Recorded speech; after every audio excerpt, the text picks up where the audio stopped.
Fires over here not once, twice, three, but this is like the fourth or fifth time of a tent burning down, because every single time we call all the different departments for the homeless and like nobody's helping us. The problem is getting worse and worse and worse every single second of the day, to where my students have seen shootings. We have seen guns being pulled out, people being naked, people doing drugs, people leaving feces. It's been too long. It's been like a year now. So like, what are they really doing other than driving us crazy? Oh, well, again, hearing that story as we pan to a live look here of Seattle this morning here, where parts of the city are literally, as we've shown you, on fire. Another encampment burst into flames near a major highway, adding to the 59 additional encampment fires recorded by the Seattle Fire Department this month alone.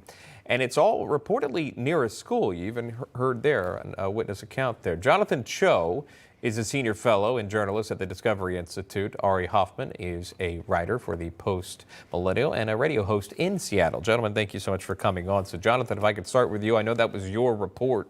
You've been on the ground there. You've been bringing viewers stories like this. Can you explain more on what your interview subject was talking about? So these encampment fires, what's happening there? And these are also near schools, is that right? Or a school? Yeah, near several schools. Let me just start off by saying that this has been an utter and spectacular failure by state officials, local and county officials at every single level, really, just failing this Chinatown ID community. There's a beauty school there next to this encampment fire, and down the block there's a charter school. So you have students walking by this every single day, ongoing drug use, crime, encampment infernos, and this just happens day in and day out at this very same location, and there's still no end in sight. Ari, have you heard about these? Have you talked about these on your program? Oh, absolutely. This is something we talk about all the time. Jonathan's reporting is top notch. Now, you have to understand is that 16 years ago, the city of Seattle said they were going to end homelessness in 10 years. Well, it's been 16 going on 17 years now. And it's like the children in these schools that are nearby are more mature than the adults at the Washington Department of Transportation and the Seattle Department of Transportation, because basically both departments are saying, not it.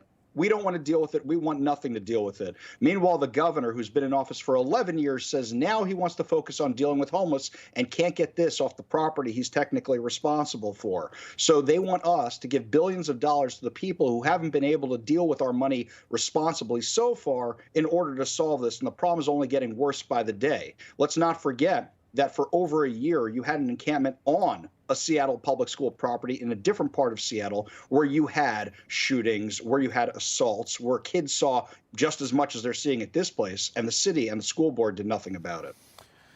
We'll look at the stats alone for the local news out there. They're reporting, I think, around 60 encampment fires here in 2023 alone in Seattle. Jonathan, I'll go back to you on this story. Can I ask you just a basic question? What's with the fires? Well, how are these starting? Yeah, in many cases, these fires are accidental. As the weather gets colder out there, look, the homeless want to stay warm, so they have propane tanks. Sometimes they're burning wood. But at the same time, these are really dangerous conditions beyond just the accidental fires. There have been several accounts, and I've reported on this, where you have homeless people or other criminals targeting folks living there for retaliatory reasons. So some of these tents are being lit on fire intentionally. So on top of the homeless being victims, think about the drain on resources. Hundreds of thousands of dollars, manpower used to respond, not only police, and might I add, we're already down officers, but the good men and women of the Seattle Fire Department having to trek through this insanity, dodging needles, feces, and all of this junk just to put out these fires. And again, it's not just once, twice, but dozens of times, especially at this one particular location in the Chinatown International District next to several schools. Yeah, great point. Ari, final thoughts from you on this. We're watching it, the fire department. You've seen firefighters walking in and out of that video there. If they are there responding to these fired up or burning encampments, excuse me, they're not responding to other incidents. Final thoughts, Ari.